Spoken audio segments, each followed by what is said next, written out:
옛사람의 철학은 성인의 마음으로 사람이 되고 간웅의 의지로 이를 도모하는 것입니다. 인생에서 짓밟히지 않으려면 이 철학을 마음에 새겨야 하며 공자의 심장을 가지되 조조의 두뇌를 장착해야 합니다. 여러분, 우리는 흔히 착하게 살면 복을 받는다고 배웁니다. 하지만 사회에 나와보면 착하기만 하고 스스로를 지킬 줄 모르면 손해를 보기 십상이라는 것을 알게 됩니다. 적절하지 않은 순간에 보인 작은 연민이나 결단력이 부족한 망설임은 다른 사람이 나를 침범하고 짓밟기에 충분한 빌미가 됩니다. 깨어있지 못한 선량함은 스스로를 약자의 위치에 두는 것과 다를 바 없으며 남들이 이를 이용할 기회로 삼게 만듭니다. 험난한 세상에서 도덕이 설 자리를 가지려면 지혜와 지략의 뒷받침이 필요합니다. 이는 나쁜 짓을 하기 위함이 아니라 옳은 것을 지키기 위함입니다. 이제는 지나친 믿음으로 인해 스스로를 피해자로 만드는 것을 멈추고 도전이 가득한 세상에서 현명하고 굳건하게 살아남는 법을 배워야 할 때입니다. 착한 사람의 비극은 선량함이 치명적인 약점이 될 때 발생합니다. 어린 시절부터 우리는 기본적인 도덕 교육을 받으며 자랍니다. 착해야 하고 정직해야 하며 양보해야 하고 자신보다 남을 먼저 생각해야 한다고 배웁니다. 이런 가르침은 착하게 살면 인생이 저절로 순탄해질 것이라는 아름다운 믿음을 우리 마음에 심어줍니다. 하지만 거친 세상의 흐름 속에 발을 내디디면 많은 사람이 오히려 자신이 가장 큰 손해를 보는 사람이라는 씁쓸한 사실을 깨닫게 됩니다. 우리 눈앞에서는 매일 잔인한 역설이 벌어지고 있습니다. 지나치게 착한 사람은 약자의 위치로 내몰려 숨 쉴 틈도 없이 억압받곤 합니다. 반면 지략이 뛰어나고 쟁취할 줄 알며 결단력 있게 행동하는 사람들은 쉽게 높은 자리에 오릅니다. 그러나 아이러니하게도 영광의 정점에 섰을 때 그들은 종종 고립되고 차가워지며 진정으로 믿어주는 사람이 아무도 없게 됩니다. 왜 착한 사람은 유약하고 저항할 능력이 없는 이미지로, 나쁜 사람은 유능하고 처세에 능한 사람으로 비치는 걸까요? 이 질문은 단순한 철학적 의문이 아니라 우리가 오랫동안 품어온 순진한 믿음에 대한 강한 타격입니다. 선한 마음을 지키자니 세상에 짓밟힐까 두렵고 강인하고 지략적으로 변하자니 양심을 잃을까 두렵습니다. 이러한 상황에서 공자를 배워 사람이 되고 조조를 배워 일을 하라는 구결은 권모술수를 부추기는 것이 아니라 자신의 선량함 때문에 피해자가 되고 싶지 않은 이들을 위한 경종을 울리는 말입니다. 많은 사람이 소위 썩은 선비 증후군이라 부를 만한 것에 빠져 있습니다. 이는 도덕이 자기를 방어할 힘 없는 허울 좋은 구호로 전락했을 때를 말합니다. 우리는 종종 마음만 바르면 하늘이 모든 것을 알아서 해줄 것이라고 착각합니다. 하지만 역사와 비즈니스의 현실은 냉혹한 진실을 보여줍니다. 도덕이 실행 능력과 결단력을 동반하지 않으면 쓸모없는 장식품이 되기 쉽습니다. 춘추시대 송나라의 왕이었던 송양공의 이야기가 그 예입니다. 초나라 군대가 강을 건너 공격해오기 시작했을 때 송나라 장수 공송호는 초나라 군사가 더 많은 것을 보고 송양공에게 조언했습니다. 적은 많고 우리는 적으니 그들이 강을 건너느라 대열이 정비되지 않았을 때 당장 공격 명령을 내려야 승산이 있다고 말했습니다. 송양공은 이를 거절하며 군자는 공영에 처한 사람, 즉 물을 건너는 사람을 공격하지 않는다고 말했습니다. 초나라 군대가 강을 건넜으나 아직 진영을 갖추지 못했을 때 공송호는 다시 간곡히 공격을 요청했습니다. 아직 진영이 갖춰지지 않았으니 지금 공격해도 늦지 않다고 했습니다. 송양공은 다시 고개를 저으며 군자는 적이 진영을 갖추지 않았을 때 공격하지 않는 법이니 그들이 정정당당하게 진을 칠 때까지 기다렸다가 공격하자고 했습니다. 결국 초나라 군대가 진영을 완벽히 갖춘 후에야 송양공은 공격 명령을 내렸습니다. 이때 압도적인 전력을 갖춘 초나라 군대는 송나라 군대를 괴멸시켰습니다. 송양공 자신도 허벅지에 화살을 맞아 중상을 입고 이듬해 세상을 떠났습니다. 송양공의 비극은 그가 악해서가 아니라 잘못된 방식으로 착했기 때문입니다. 그는 형식적인 인의를 국가의 존망보다 위에 두었습니다. 그는 돈은 알았지만 세상 물정은 몰랐습니다. 이것이 바로 썩은 선비 증후군의 전형적인 모습입니다. 사람이 공허한 도덕 교리에만 매달려 진정한 도덕은 사람이 더 잘 살게 돕는 것이지 더 멋지게 죽게 하는 것이 아니라는 사실을 잊는 것입니다. 순자는 인간의 본성이 복잡하여 교화와 제약이 없으면 궤도에서 벗어나기 쉽다고 했습니다. 공자 또한 군자는 인의를 지키지만 행동에는 늘 신중해야 한다고 했습니다. 인이 있으되 지혜가 없으면 유약해지고 지혜가 있으되 인이 없으면 사악해집니다. 이 두 가지가 균형을 이룰 때 비로소 사람은 세상에 굳건히 설 수 있습니다. 공자를 기계적으로만 배우면 맹목적인 착함이라는 극단에 빠지기 쉽습니다. 그들은 충돌을 두려워하고 남의 기분을 상하게 할까 걱정하며 나쁜 사람으로 평가받는 것을 무서워하여 번번이 손해를 감수합니다. 시간이 지나면 그들은 자신의 경계를 잃고 타인의 존중마저 잃게 됩니다. 하지만 조조만 숭배하며 지략을 전부로 여긴다면 사람은 차가운 길로 빠져 수단과 방법을 가리지 않고 믿음과 의리를 짓밟으며 승리하려 할 것입니다. 그때 성공은 빨리 올지 모르나 치러야 할 대가는 고독과 긴 공허함입니다. 진정한 깨달음은 어느 한쪽 편에 서는 것이 아니라 삶에 상반되어 보이는 면들을 조화시키는 능력에 있습니다. 이 세상은 단순한 직선으로 움직이지 않으며 하나의 원칙만 고수해서는 길의 끝까지 갈 수 없습니다. 옛사람들은 일찍이 변동이 심한 세상에서 생존하고 발전하려면 네모와 동그라미를 결합할 줄 알아야 한다고 깨달았습니다. 네모는 기준이자 도덕이며 잃어버려서는 안 될 한계입니다. 동그라미는 유연함이자 변통이며 끊임없이 변하는 상황에 대처하는 능력입니다. 네모나되 동그랗지 못하면 사람은 고지식해지고 부러지기 쉽습니다. 동그랗도에 네모나지 못하면 사람은 교활함으로 미끄러져 방향을 잃게 됩니다. 조조의 삶을 보면 이러한 생존의 기술이 아주 작은 일화에서부터 드러남을 알 수 있습니다. 어린 시절 조조는 자유분방하여 엄격한 규율에 얽매이기 싫어했습니다. 그의 숙부는 조조의 아버지인 조승에게 자주 고자질하여 조조는 감시와 의심을 받게 되었습니다. 이러한 통제 앞에서 그는 정면으로 반항하거나 억울함을 참는 방식을 택하지 않았습니다. 조조는 작은 계책을 써서 길 한복판에서 발작을 일으킨 척했고 놀란 숙부가 아버지에게 알리러 가게 만들었습니다. 사실이 밝혀졌을 때 아버지의 눈에 비친 숙부의 신용은 무너졌고 조조는 보이지 않는 속박에서 벗어날 수 있었습니다. 이 이야기는 거짓말을 찬양하려는 것이 아니라 매우 현실적인 교훈을 줍니다. 때로는 맹목적인 순종이 잠재력을 옥죄는 밧줄이 될 수 있습니다. 만약 조조가 규범에 따른 착한 조카 역할만 고집했다면 역사는 난세의 국면을 뒤집을 배포 있는 영웅을 보지 못했을 것입니다. 그는 자신의 뜻을 펼칠 자유라는 더 큰 목표를 보호하기 위해 약간의 속임수를 썼습니다. 이것이 바로 지략의 핵심입니다. 큰 가치를 지키기 위해 작은 규칙을 깰 줄 아는 것입니다. 폭풍우 속에서 부러지지 않기 위해 바람에 몸을 맡길 줄 아는 것입니다. 그러나 요령에만 머물면 사람은 길을 잃기 쉽습니다. 지혜가 도덕의 인도를 받지 못하면 양날의 검이 되어 타인을 해치고 결국 자신을 파괴하게 됩니다. 그렇기에 옛사람들은 공자의 내면 수양으로 돌아가야 함을 강조했습니다. 사람의 성공과 실패를 논할 때 현인들은 작은 승리는 지혜에 의존하고 큰 승리는 덕에 의존한다는 깊은 법칙을 정리했습니다. 이 말은 지혜의 역할을 부정하는 것이 아니라 제자리에 두는 것입니다. 지혜는 한 판의 바둑을 이기게 해주지만 덕은 인생 전체를 완주하게 해줍니다. 현대 사회에서 사람들은 종종 단기적인 성공에 휩쓸립니다. 사람들은 눈앞의 경쟁자를 이기기 위한 기술, 요령, 꼼수에 열광합니다. 그런 것들이 빠른 이익을 가져다 줄 수는 있지만 대개 오래가지 못합니다. 그것은 작은 승리입니다. 큰 승리는 사람이 장기적인 경력을 쌓고 신용을 구축하며 타인의 마음에 좋은 흔적을 남길 때 이루어집니다. 이는 단순히 영리함만으로는 불가능하며 덕망과 처세, 그리고 행동의 일관성에 달려 있습니다. 조조는 관도대전과 같은 결정적인 순간에 지략으로 승리했습니다.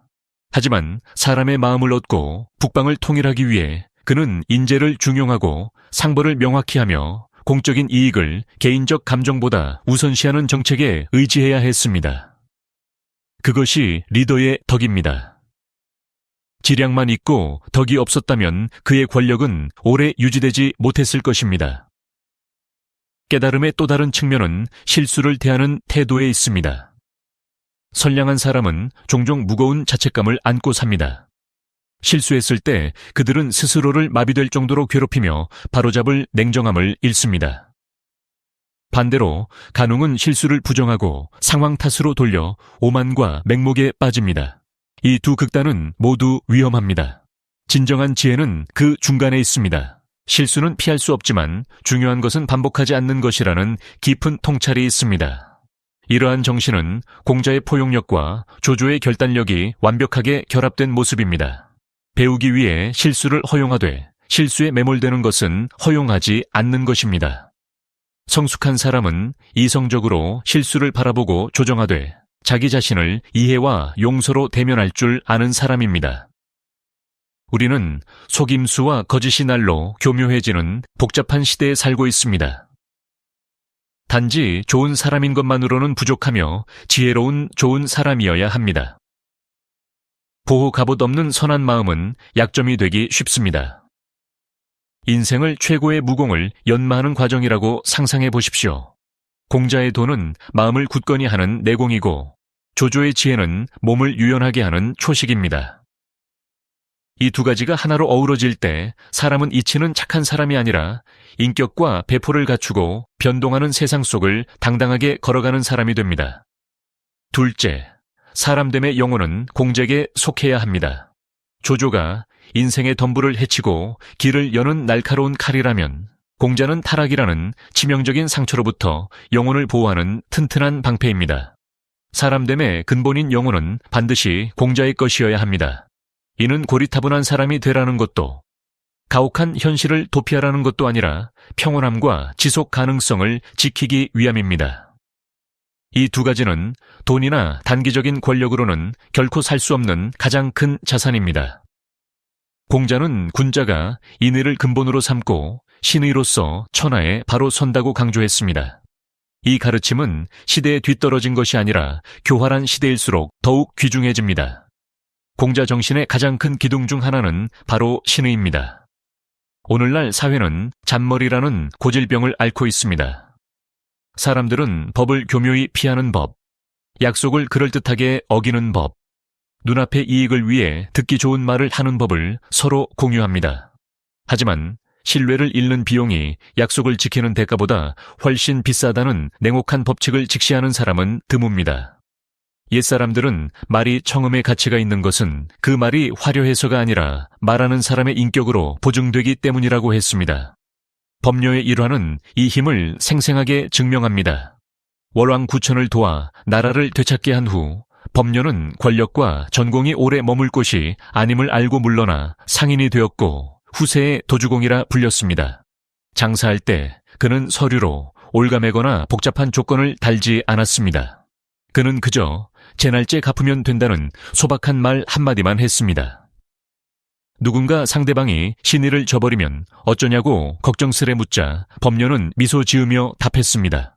그들이 신의를 저버리면 천하에서 장사할 길을 잃는 것이고 나는 사람 보는 눈을 한 번 잃는 것뿐이라고요. 당시 상인들 사이에서는 법료와의 거래는 계약서가 필요 없고 약속만 지키면 된다는 말이 돌았습니다. 그의 신용은 어떤 도장보다 강력한 보증이 되었습니다. 서양으로 눈을 돌려보면 JP 모건의 이야기에서도 비슷한 진리를 발견할 수 있습니다.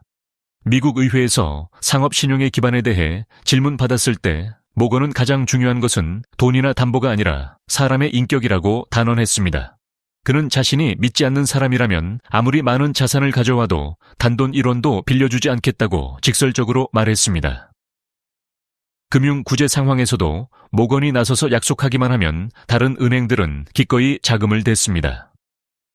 계약서는 나중에 쓸 수 있지만 신뢰는 먼저 있어야 합니다. 한 상원의원은 모건이라는 이름 자체가 가장 강력한 보증 조항이라고 평했습니다.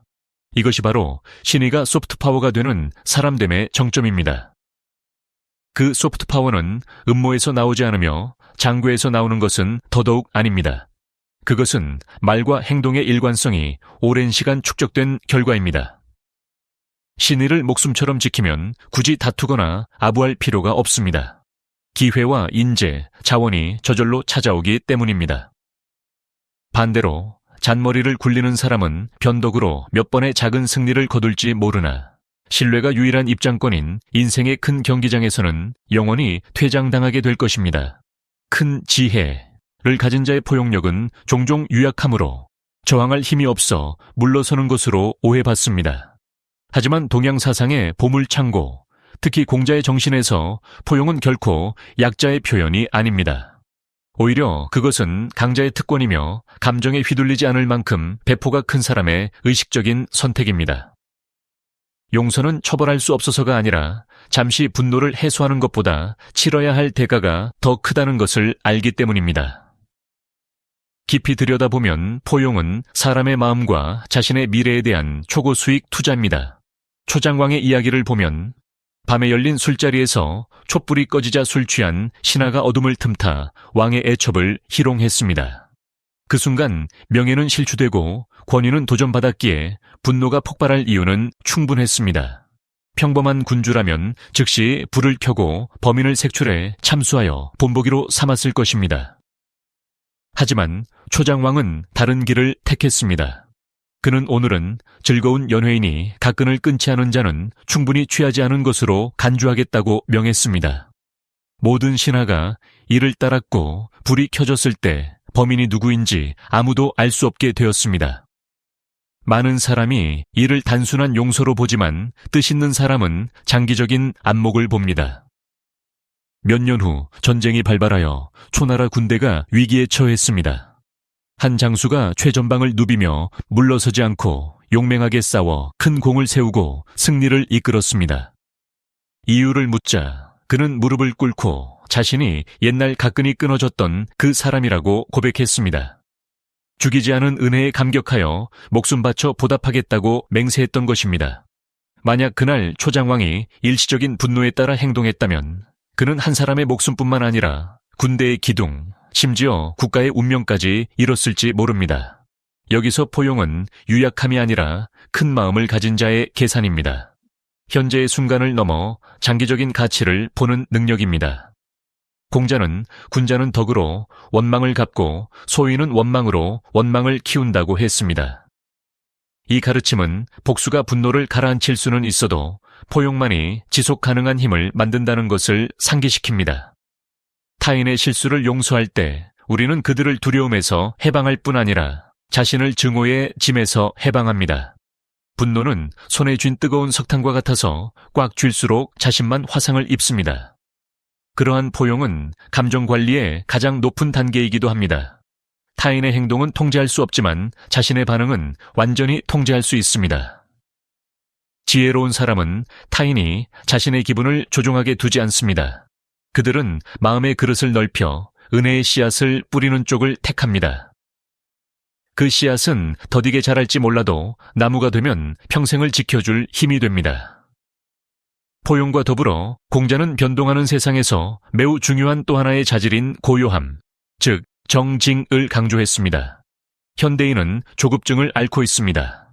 빨리 성공하고 싶어 조급하고 소통할 때 화를 잘 내며 자신을 증명하려 안달합니다.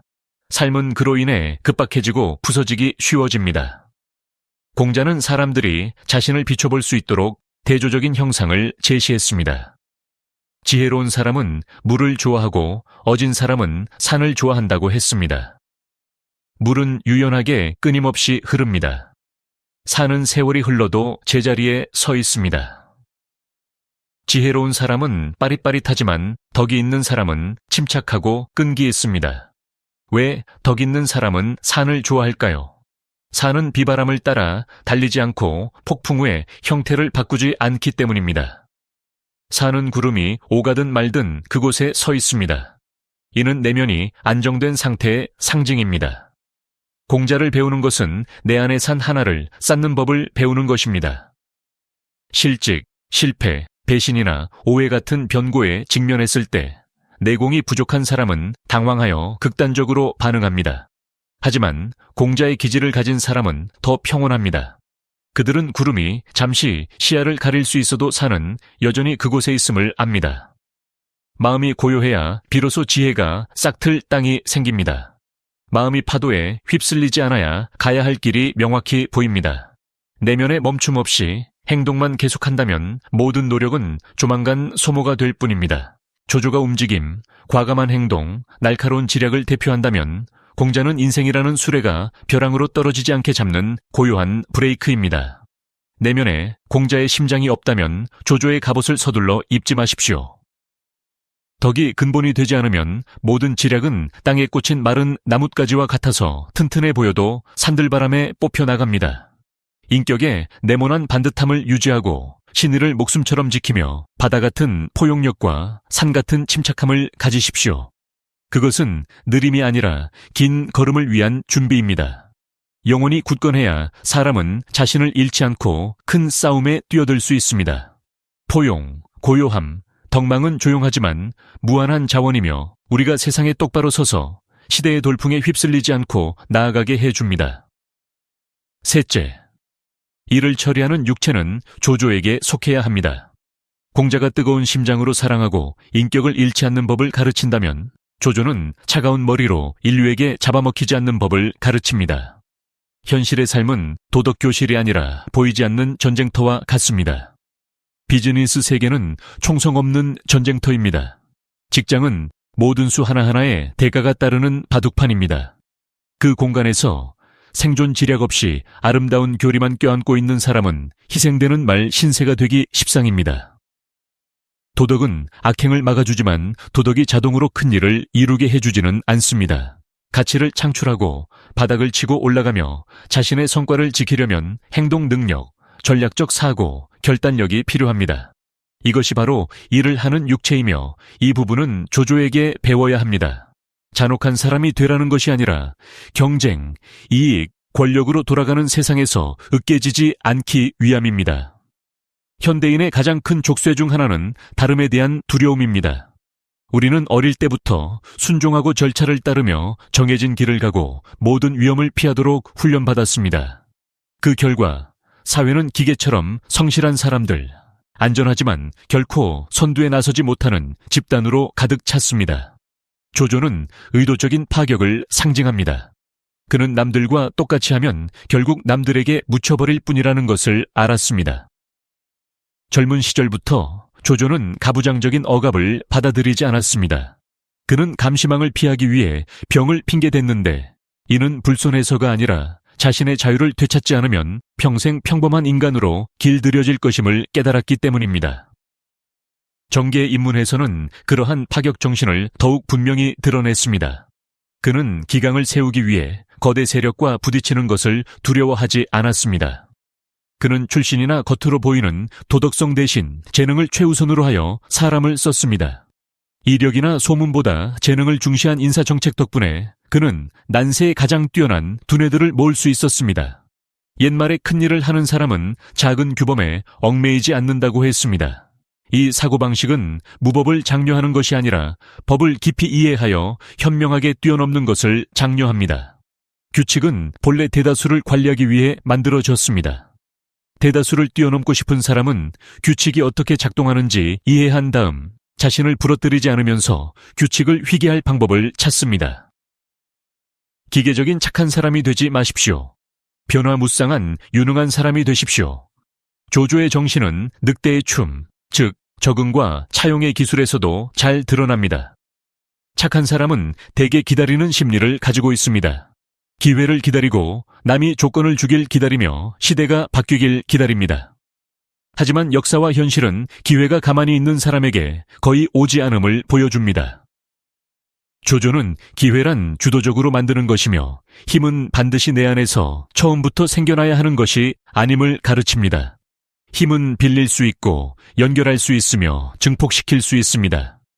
냉혹하지만 필요한 진리가 있습니다. 양의 마음가짐으로 늑대의 영역에 들어갈 수는 없습니다. 협상, 사업, 정치, 심지어 권력관계에서 순진함은 보상받지 못합니다. 그것은 종종 착취당합니다. 조조는 누구보다 이를 잘 알았습니다. 그는 왕좌를 차지할 필요는 없었지만 천자의 명분을 빌려 제후들을 조종했습니다. 그는 절대적인 정당성은 없어도 실질적인 권력을 쥐었습니다. 이것이 차용의 기술의 정점입니다. 힘이 충분하지 않을 때는 정면으로 맞서지 않습니다. 외부 자원을 활용할 수 있다면 혼자 모든 것을 짊어지지 않습니다. 현대 사회에서 장괴를 부리는 사람은 속임수로 단기 이익을 챙깁니다. 그들은 속이고 피하고 날로 먹으려 합니다. 하지만 조조의 사고는 훨씬 높은 차원에 있습니다. 그것은 지렛대를 사용하는 것입니다. 은행의 자본을 빌려 규모를 키웁니다. 인재의 두뇌를 빌려 속도를 높입니다. 경쟁자의 압박을 빌려 다른 경쟁자를 드러나게 합니다. 시세를 빌려 유리한 위치로 자신을 밀어 올립니다. 이는 사기가 아니라 자원 조직의 기술입니다. 옛말에 지혜로운 자는 힘을 쓰지 않고 형세를 쓴다고 했습니다. 형세가 만들어지면 작은 행동도 큰 효과를 냅니다. 이것이 조조 스타일인 육체의 핵심입니다. 순수한 인력으로 일에 뛰어들지 않습니다. 맹목적으로 자신을 희생하지 않습니다. 대신 착지할 지점을 고를 줄 압니다. 급소를 칠 줄 압니다. 정확한 타이밍에 손을 쓸 줄 압니다. 그러나 조조를 배우는 것이 양심을 버리는 것과 같지는 않습니다. 행동하는 육체는 강력해야 합니다. 하지만 사람됨의 영혼은 여전히 공적에 닻을 내려야 합니다. 그렇지 않으면 예리함은 잔인함으로 변합니다. 파격은 혼란이 됩니다. 조조가 강한 유는 결단력 때문입니다. 하지만 그가 오래 생존한 이유는 조직할 줄 알았기 때문입니다. 사람을 쓸 줄 알았기 때문입니다. 자기 시스템 내부의 질서를 유지할 줄 알았기 때문입니다. 필요한 잔인함은 소화하기 가장 어려운 교훈이지만 조조가 후세에 남긴 가장 현실적인 교훈이기도 합니다. 사람은 잔인함을 두려워합니다. 익숙한 도덕적 기준과 정면으로 충돌하기 때문입니다. 하지만 행동의 세계, 특히 생사가 걸린 위기 앞에서는 유약한 선의가 더 이상 미덕이 아니라 전체를 위협하는 요소가 되는 순간이 있습니다. 조조는 이를 아주 잘 알았습니다. 왕후의 머리에 얽힌 이야기는 적절한 때에 칼을 뽑는 기술을 잔혹하지만 냉철하게 보여주는 증거입니다. 군대 식량이 부족해지고 군심이 동요하며 규율이 흔들리면 아무리 많은 군대라도 내부에서부터 무너질 수 있습니다. 이런 상황에서 조조는 빈말이나 진실 은폐로 위로하는 방식을 택하지 않았습니다. 그는 식량 공급을 늘릴 현실적 해결책을 찾았습니다. 식량을 담당하던 왕후는 배급할 때 큰 돼 대신 작은 되를 쓰자고 제안했습니다. 이는 속임수입니다. 하지만 전쟁에서 속임수는 때로 생존을 위한 유일한 방법입니다. 그러나 그 묘책은 병사들의 눈을 속이지 못했습니다. 원성이 퍼지고 반란의 조짐이 뚜렷해졌습니다. 이에 조조는 누구도 감히 하지 못할 결정을 내렸습니다. 그는 왕후를 불러 군심을 진정시키기 위해 그의 머리를 빌려야겠다고 대놓고 말했습니다. 한 사람의 목숨으로 수만 명의 생명과 전쟁의 운명을 바꾼 것입니다. 가족을 돌봐주겠다는 약속은 이것이 분노에 의한 우발적 행동이 아니라 계산된 냉정한 선택임을 보여줍니다. 왕후의 머리가 엄격한 판결문과 함께 군문에 걸리자 군영은 즉시 조용해졌습니다. 규율이 다시 세워지고 군심은 질서를 되찾았습니다. 공자의 렌즈로 보면 그 행동은 명백히 불인하고 도의에 어긋납니다. 하지만 조조는 도를 설파하는 현자가 아니라 전체 판의 생명을 짊어진 사람으로서 행동했습니다. 그 순간 그가 개인적인 측은지심으로 주저했다면 결과는 수만 명의 죽음과 전체 전략의 붕괴였을 것입니다. 여기서 잔인함은 권력욕을 채우기 위함이 아니라 몇 배나 더 큰 위험을 막기 위함이었습니다. 현대 생활에서 실패하는 많은 사람의 비극은 필요할 때 손을 쓰지 못하는 데 있습니다. 관리자는 독이 되는 직원이 조직을 망치고 있다는 걸 알면서도 악명을 쓸까봐 해고하지 못합니다. 창업가는 프로젝트가 매일 피를 흘리고 있음을 보면서도 쏟아부은 노력이 아까워 멈추지 못합니다. 유독한 관계에 갇혀 있으면서도 외로움이 두려워 끊어내지 못합니다. 부적절한 인자함은 처음에는 달콤한 약 같지만 조용히 경력을 죽입니다. 여기서 조조를 배우라는 것은 무고한 사람을 해치라는 것이 아니라 큰 나무를 살리기 위해 작은 것을 희생하는 법을 배우라는 것입니다. 일찍 잘라내지 않으면 전이 되는 암덩어리가 되는 것들이 있습니다. 초기에 진압하지 않으면 재앙으로 번지는 위험이 있습니다. 문제에 대해 잔인한 것이야말로 최종 결과에 대해 인자한 것입니다. 진실을 마주하고 고통스러운 결정을 내릴 용기가 있을 때 당신은 자신과 관련된 사람들의 장기적인 미래를 보호하는 것입니다. 조조의 이러한 사고는 법가, 특히 한비자의 사상과 깊은 유사성이 있습니다.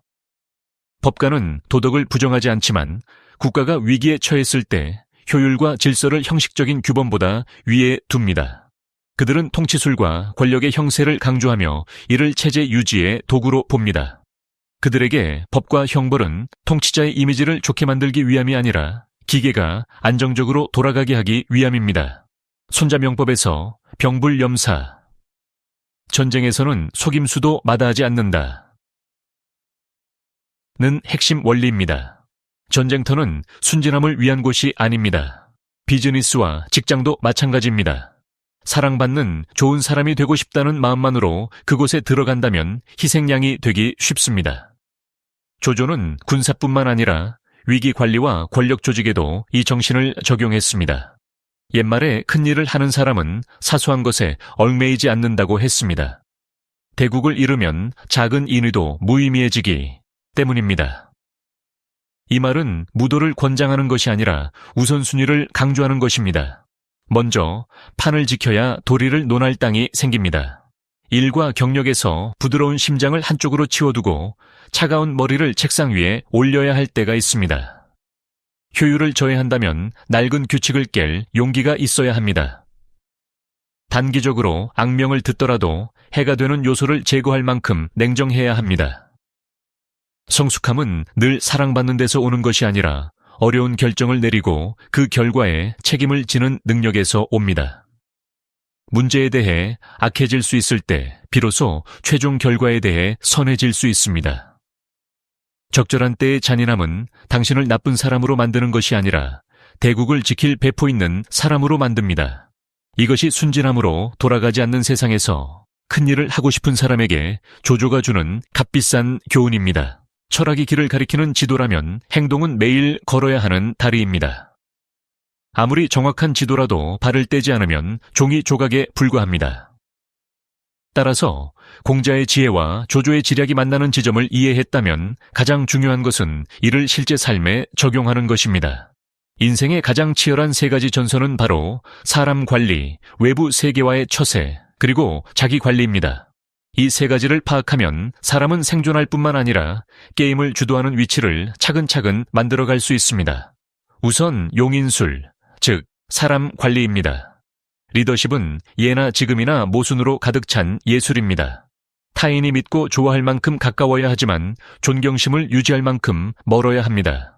덕만 쓰고 위엄이 없으면 아랫사람이 기어오릅니다.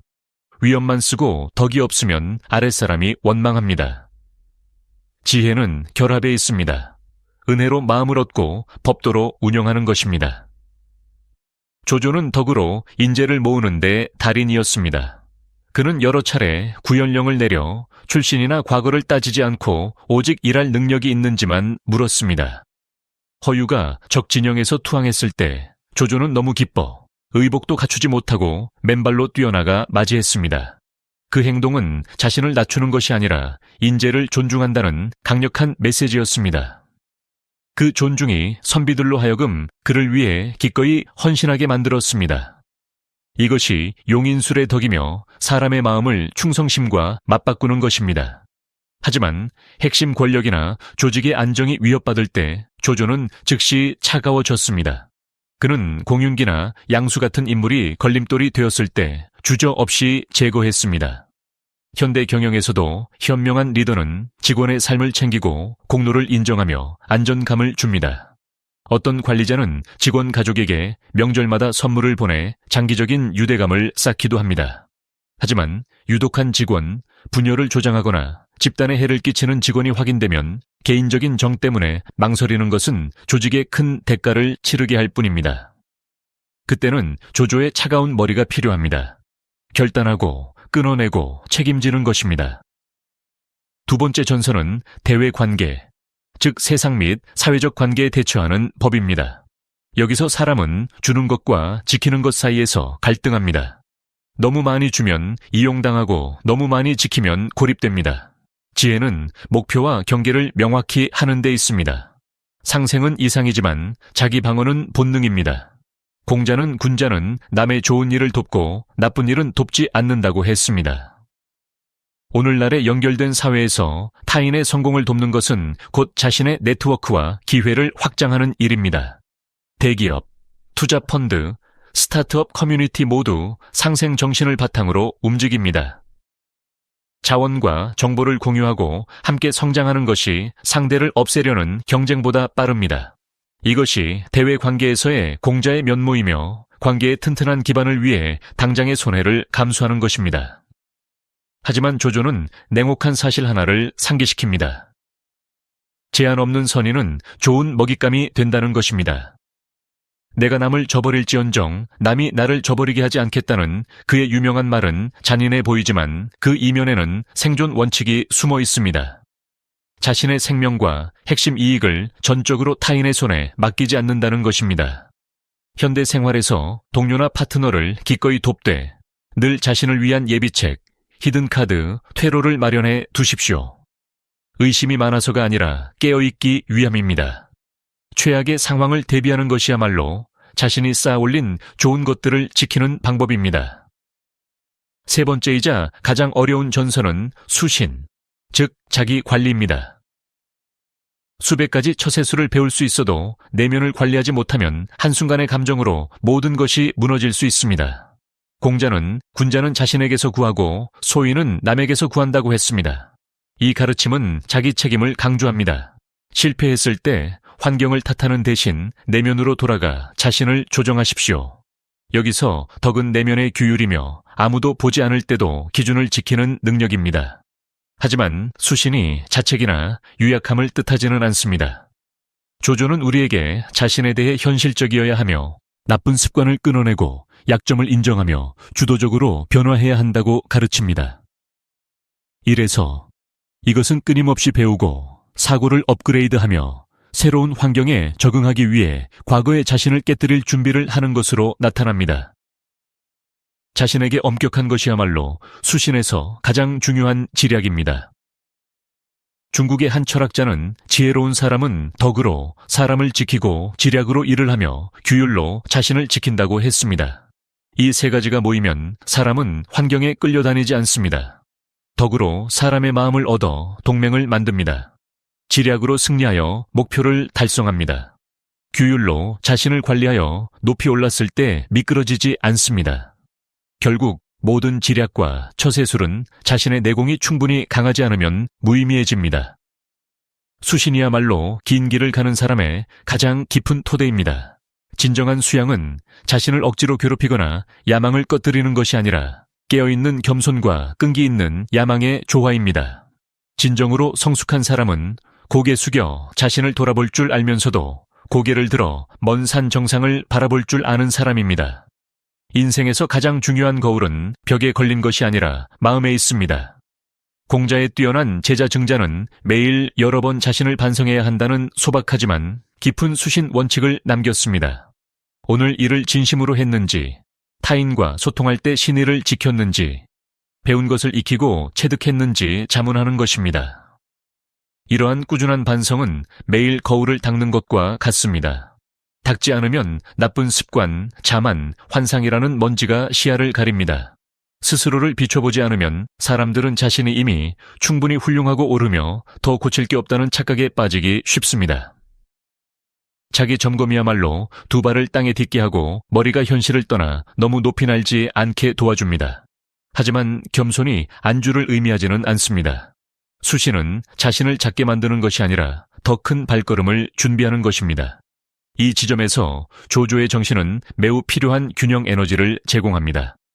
노년에 이르러서도 그는 늙은 말이 마구간에 엎드려 있어도 뜻은 천리 밖을 향한다는 기계 넘치는 시를 썼습니다.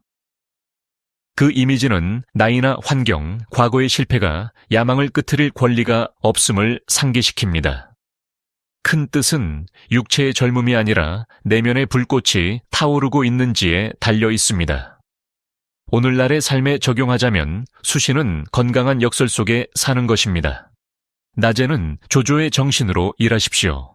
과감하게 큰 목표를 세우고 정정당당하게 경쟁하며 어려운 무대에 발을 들여놓고 좁은 안전지대에 자신을 가두지 마십시오. 스스로에게 야망을 허락하십시오. 올바른 방향으로 이끄는 야망은 모든 진보의 원동력입니다. 하지만 밤이 되어 타인의 시선이 사라지면 공자의 정신으로 돌아가십시오. 자신과 마주 앉아 마음을 비추고 자질구레한 계산을 씻어내며 자신이 핵심 가치에서 벗어나지 않았는지 귀 기울이십시오.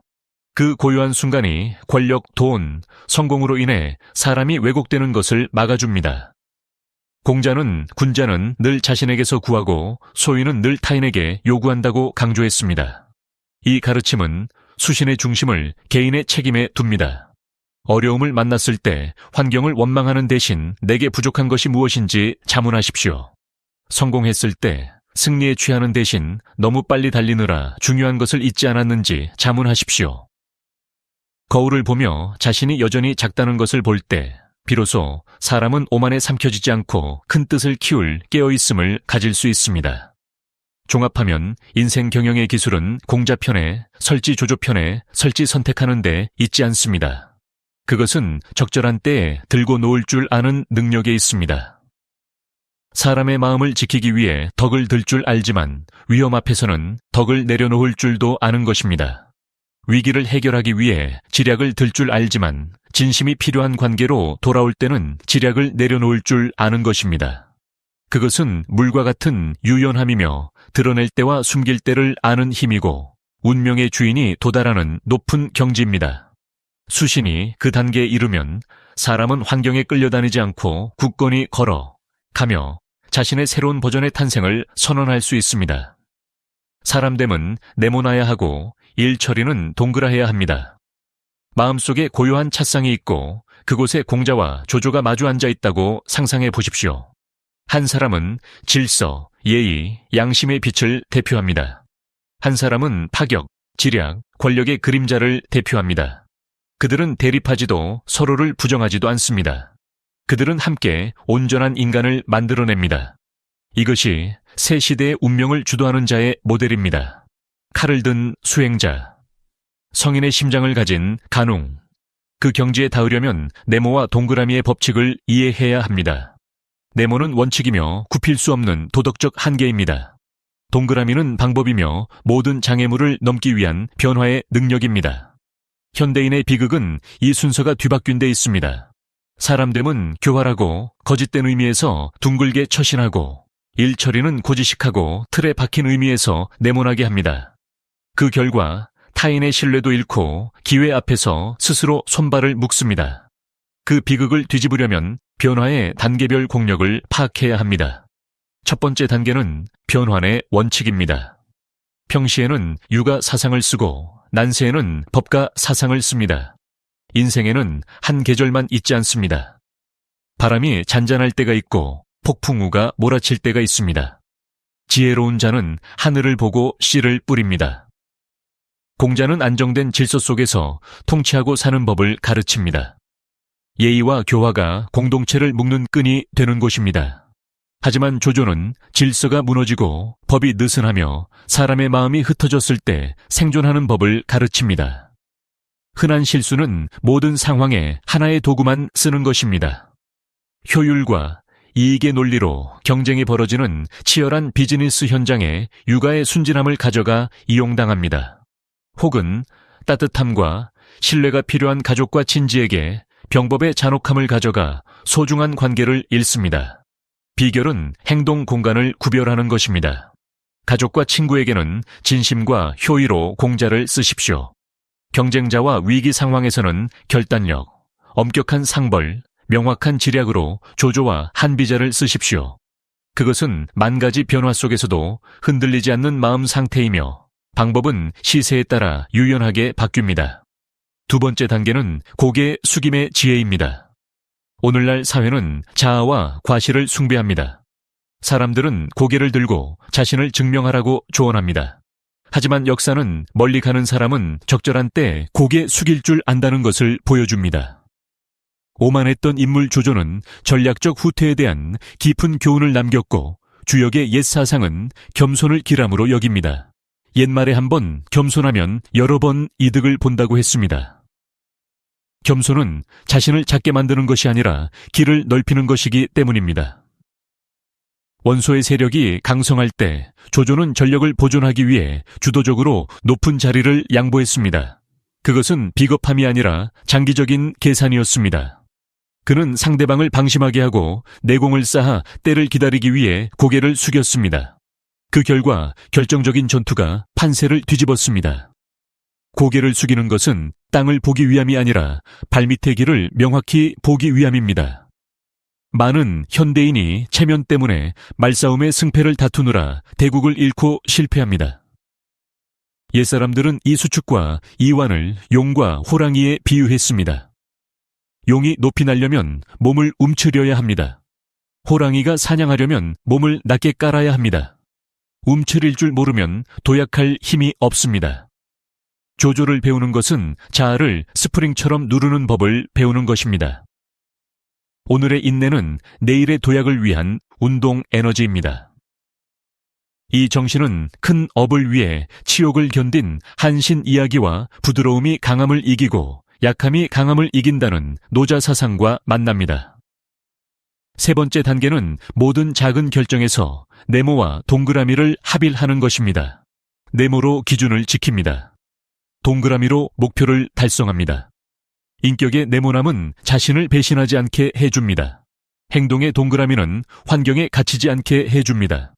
거절해야 할 때는 단호하게 말하십시오. 유연해야 할 때는 부드럽게 전환하십시오. 운명의 주인은 자신에 대한 고정된 이미지를 고집하지 않습니다. 목표를 위해 배역을 바꿀 줄 알지만 가치를 잃을 만큼 핵심을 바꾸지는 않습니다. 공자는 군자는 어울리되 같아지지 않는다고 했습니다. 화이부동. 화해는 관계에서의 유연함입니다. 부동, 부통은 원칙을 고수함입니다. 그 말이야말로 내 성외왕 안으로는 성인, 밖으로는 왕의 열쇠입니다. 내면에는 길을 비추는 성인이 있습니다. 밖에는 행동하는 간웅이 있습니다. 이 두 가지가 교차할 때 사람은 환경에 끌려다니지도 자아 때문에 막다른 골목에 들어서지도 않습니다. 사람됨은 명예와 믿음을 지키기 위해 네모나야 합니다. 일처리는 장애물을 넘고 효과를 내기 위해 동그라해야 합니다. 이는 모순이 아니라 같은 지혜의 두 면입니다. 이를 이해하고 실천하면 편을 고를 필요가 없음을 알게 됩니다. 당신은 교차점이 됩니다. 그곳에서 양심의 빛이 행동의 검을 위한 길을 비춥니다. 그리고 그 교차점에서 강력하고 자유로운 자아가 형성됩니다. 믿음의 역설은 사람 관리 기술에서 가장 어려운 접점입니다. 듣기에는 아름답지만 현실의 충격을 견디지 못하는 가르침과 반대되기 때문입니다. 우리는 흔히 의심되면 쓰지 말고 썼으면 의심하지 말라는 말을 듣습니다. 이 말은 군자답게 들립니다. 하지만 경쟁과 이익이 얽힌 세상에서 이는 위험한 순진함의 색채를 띠고 있습니다. 바로 이 지점에서 조조는 차가운 반론을 제기했습니다. 그에게 있어 사람을 쓰면서 의심하지 않는 것은 스스로를 피동적인 위치에 두는 것입니다. 의심하면서 사람을 쓰지 않는 것은 자신의 팔을 자르는 것과 같습니다. 그래서 그는 더 어렵지만 더 현실적인 길을 택했습니다. 쓰면서 의심하고 의심하면서도 쓰는 것입니다. 이 사고는 맹목적인 의심이 아니라 매우 명확한 논리적 기둥 위에 세워졌습니다. 첫 번째 기둥은 감성보다 실용을 위에 두는 것입니다. 조조는 개인적 감정이나 과거의 은원 대신 문제 해결 능력을 기준으로 사람을 썼습니다. 그는 생사를 걸고 맞섰던 적이라도 엘리트라면 받아들였습니다. 그는 허유가 이익을 탐하고 배신하기 쉽다는 걸 알면서도 중용했습니다. 그는 사마이의 야심을 늘 경계하면서도 끈기 있게 곁에 두었습니다. 조조에게 질문은 이 사람이 좋은 사람인가가 아니라 이 사람이 현재의 문제를 해결할 수 있는가였습니다. 문제가 존재하는 한 능력은 감정보다 우선합니다. 두 번째 기둥은 순수한 믿음에 베팅하는 대신 통제하는 것입니다. 조조는 도덕적인 절대 충성을 찾지 않았습니다. 그는 충성이란 맹세가 아니라 메커니즘에 기반해야 함을 알았습니다. 그래서 그는 이익, 권력, 상호 감시를 통한 통제 시스템을 구축했습니다. 신복이라 불리는 사람들에게도 필요한 거리를 유지했습니다. 그들을 쓰지 않아서가 아니라 대국의 생명을 어느 개인의 손에 온전히 맡기지 않기 위해서였습니다.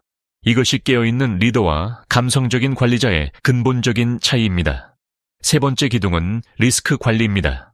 조조는 의심이 많은 사람이었지만 의심 때문에 행동을 마비시키지는 않았습니다. 눈앞의 이익이 잠재적 위험보다 크면 기꺼이 썼습니다. 그는 통제 범위 내에 있는 한 현재의 승리를 위해 미래의 위험을 감수했습니다. 이것이 큰 일을 하는 사람의 사고방식입니다. 절대적인 안전을 찾는 것이 아니라 상대적인 통제를 찾습니다. 현실 세계에서 리스크가 전혀 없는 결정은 없습니다. 리스크 관리가 잘된 결정과 못한 결정이 있을 뿐입니다. 이 사고 뒤에는 배신에 대한 두려움보다 더 깊은 두려움이 있습니다. 바로 인재를 놓치고 그들을 적의 편으로 밀어버리는 것에 대한 두려움입니다.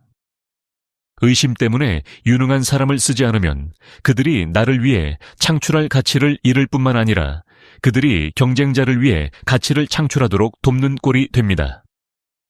이것이 현대 경제학에서 말하는 기회비용입니다. 조조는 이를 아주 잘 이해했습니다. 그는 서서의 마음이 유비에게 향해 있다는 걸 알면서도 적에게 군사 한 명을 더 보태주지 않기 위해 그를 진영에 붙잡아 두었습니다. 나중에 자신을 물더라도 호랑이를 숲에 풀어주는 것보다 사마의 같은 호랑이를 집에서 기르며 길들이는 편을 택했습니다. 이것이 노련한 정치가와 안전한 환경에서만 일하는데 익숙한 관리자의 차이입니다. 현대 사회에는 맹목적인 신뢰가 얼마나 위험한지 보여주는 값비싼 교훈이 넘쳐납니다. 얼마나 많은 기업이 통제 장치 없이 측근에게 정원을 위임했다가 횡령으로 무너졌습니까? 명확한 구속력 없이 감정에만 의존해 돈을 빌려줬다가 깨진 우정이 얼마나 많습니까? 그러한 비극은 악함에서 비롯된 것이 아니라 도덕적 믿음과 관리 메커니즘을 혼동한 데서 비롯됩니다. 이 점에서의 조조의 사고는 법가, 특히 한비자와 매우 가깝습니다. 법가는 인간의 본성을 이익 추구로 봅니다. 자발적인 선이나 타고난 충성심에 기대지 마십시오. 법으로 행동을 형성하고 통제로 질서를 유지하십시오. 이익이 책임 및 결과와 긴밀히 연결될 때 사람은 스스로를 조정합니다. 이때 믿음은 더 이상 모호한 감정이 아니라 지속적인 검증 과정의 결과물이 됩니다. 공자는 군자는 위험해지기 전에 대비한다고 했습니다. 이 가르침은 극단적인 의심을 권장하는 것이 아니라 준비를 강조하는 것입니다. 사람을 믿는 것은 잘못이 아니지만 믿으면서 대비하지 않는 것은 잘못입니다. 동료의 능력을 믿고 일을 맡기되 야심을 의심하여 통제 메커니즘을 설계하십시오. 권한을 주되 고삐를 놓지 마십시오. 그것은 매우 어려운 균형점이지만 성숙한 리더의 징표이기도 합니다. 6. 새로운 시대. 우리는 낡은 가치와 새로운 가치가 그 어느 때보다 격렬하게 충돌하는 새로운 시대로 접어들고 있습니다. 정직함은 종종 순진함으로 취급받고 장고에는 영리함으로 포장됩니다. 이 혼란스러운 교차 영역에서 극단적으로 한쪽을 선택하여 순수하게 은둔한 현자처럼 살거나 냉혹한 간웅처럼 행동한다면 도태되기 쉽습니다. 새로운 시대는 단면적인 인간을 위한 곳이 아닙니다. 가치를 융합할 줄 아는 사람, 사자의 심장을 가진 수행자, 타인을 해치지 않을 만큼 자비롭지만 누구도 자신을 짓밟지 못하게 할 만큼 배포 있는 사람들의 것입니다. 우리는 이 사상의 여정을 이성의 만족으로 끝내지 않고 행동의 촉구로 마무리합니다. 모든 성장은 껍질을 깨는 과정을 요구하며 껍질을 깨는 것은 늘 고통스럽기 때문입니다. 당신은 선과 악, 부드러움과 강함 사이에서 갈등하는 자신을 발견할 것입니다. 처음으로 부탁을 거절해야 할 때나 함께했던 사람을 해고하는 결정을 내려야 할 때 두려움을 느낄 것입니다. 하지만 그 고통을 피한다면 둥지를 떠나지 못하는 새처럼 쓸모없는 선량함이라는 안전지대에 영원히 갇혀 결국 자기 둥지 안에서 쇠약해질 것입니다. 새로운 시대는 우리에게 군자의 정의를 다시 내릴 것을 요구합니다. 불교 사상에는 중생을 제도하는 두 가지 형상이 있습니다.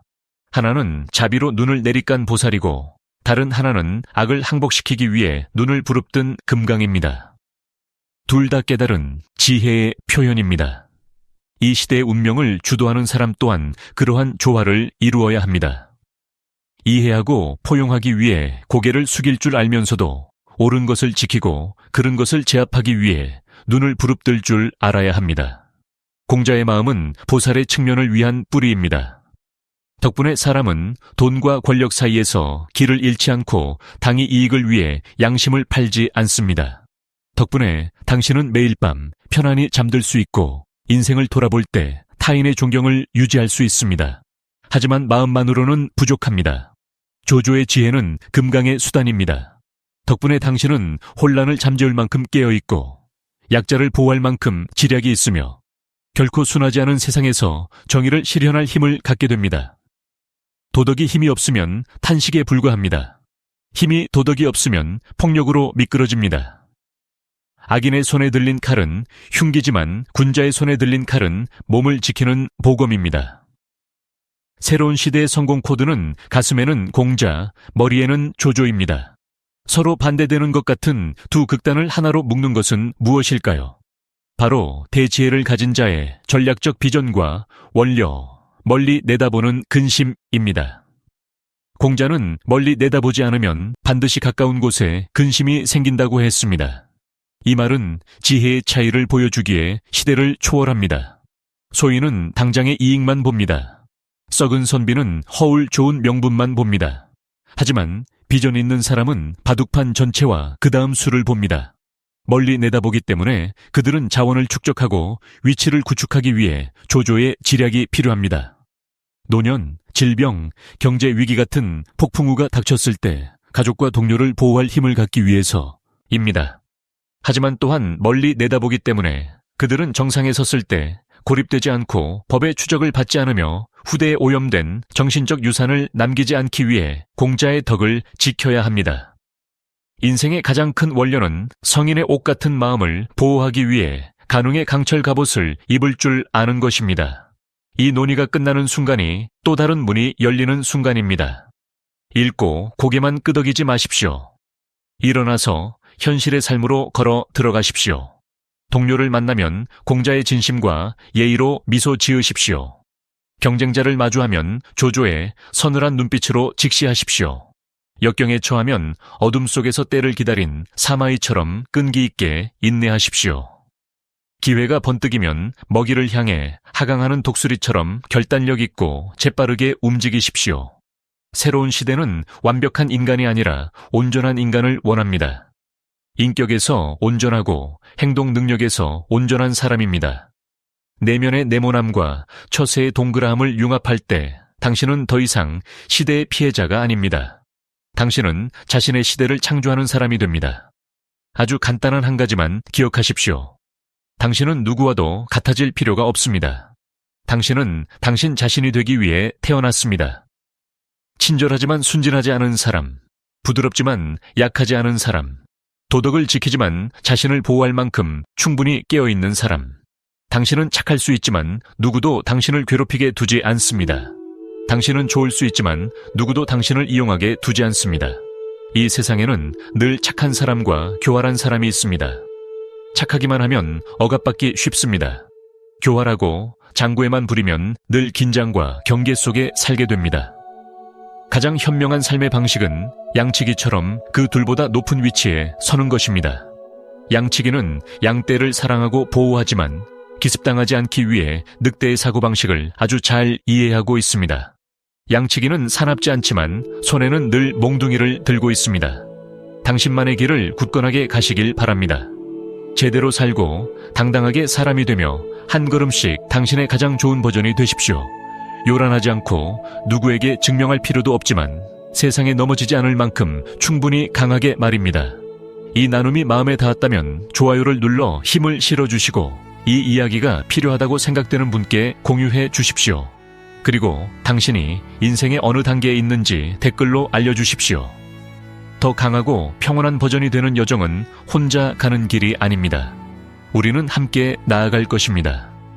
느리지만 확실하게 깨어있되 차갑지 않게 선량하되 약하지 않게 말입니다.